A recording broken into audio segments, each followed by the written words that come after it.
con Elena Bianchi, portavoce del Movimento 5 Stelle in Consiglio regionale del Friuli Venezia Giulia, andiamo ad approfondire alcuni punti della riforma costituzionale. Io incomincerei diciamo dal contestare quello che sono un po' le semplificazioni che vengono riportate per la maggior parte diciamo dai media. Allora, innanzitutto viene detto che è necessario semplificare.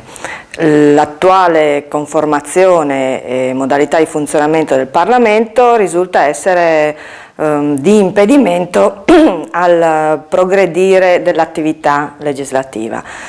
Ecco, questo è assolutamente da smentire, perché intanto è evidenziato dai fatti. Quando il Parlamento vuole approvare una legge che gli va bene, riesce a metterci anche pochissimo tempo. Ci sono delle leggi record, vedi il lodo Alfano, vedi il rimborso dei contributi elettorali, che sono state approvate in 20 giorni o anche meno.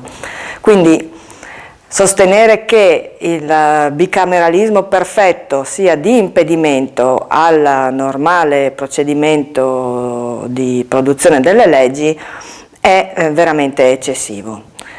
E quindi con questa riforma, per semplificare, in realtà hanno complicato il procedimento, perché non c'è più solo una modalità di approvazione delle leggi, ma avendo cambiato le competenze del Senato della Repubblica, ci sono ben 10 procedimenti legislativi diversi a seconda del tipo di legge che si va a affrontare.